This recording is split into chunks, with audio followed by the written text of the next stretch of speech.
By Ram Dass. First of all, we have to understand that we are humans who are awakening to an awarenesses of soul, if you want to use that term.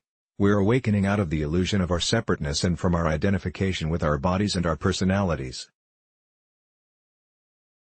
As we awaken, as we pull back, we listen clearly to hear how we are to be on earth.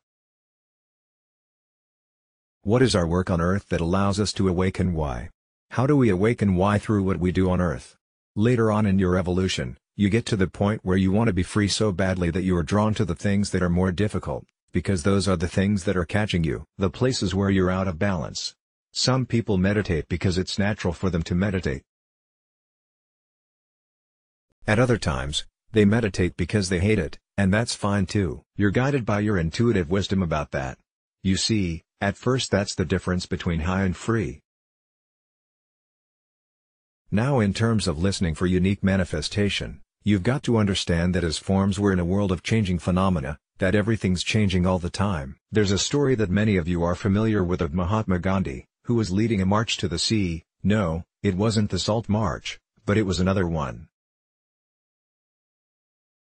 After several days there were many thousands of people following him, and whether he saw that there would be violence or something else, he stopped the march. His people said to him, "Mahatma Ji, you can't just stop the march. I mean, people have left their work, they follow you, they believe in you. You can't do that." And he said, "I'm a human, God knows absolute truth.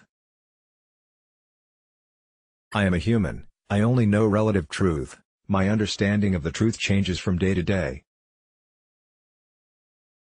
My commitment is to truth, not consistency, I'm sorry."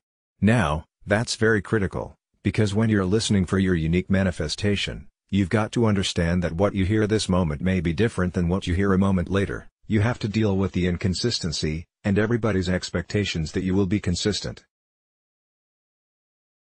So you have to be ready to know that what you hear at one moment about unique manifestation is going to constantly be changing and changing and changing, and you've got to be listening afresh each time. You're listening for a unique manifestation, meaning the form of expression that will be the confluence between your karma and your dharma.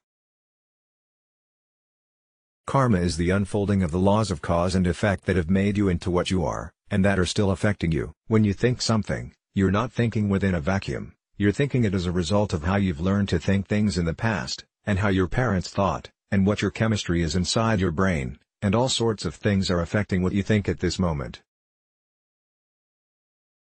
That's your karma. Your dharma is that which brings you home. It brings you to truth, it brings you to God, it brings you to oneness. It brings you back into unity, it brings you out of the illusion of separateness. The dharma is the way, or the path. It's the appropriate action. So what you're doing, as you listen more quietly, as you pull back more inside in a meditative space, you hear the way your dharma is unfolding, you intuitively hear and feel your route home, and you keep feeling these things together. At one point, my Guru Neem Karoli Baba said to me after I asked, "How do I know God?" He said to me, "Ram Dass, feed people." And I figured he didn't understand, or the translation was weird, because I expected him to give me a mantra or something. I said, "How can I get enlightened?" And he said, "Serve people." And that's in me somewhere. That is my karma. It's also my dharma. I've tried to resist it all the way. I said to myself, what does he know? He's an old fat man, and I'll go meditate, see.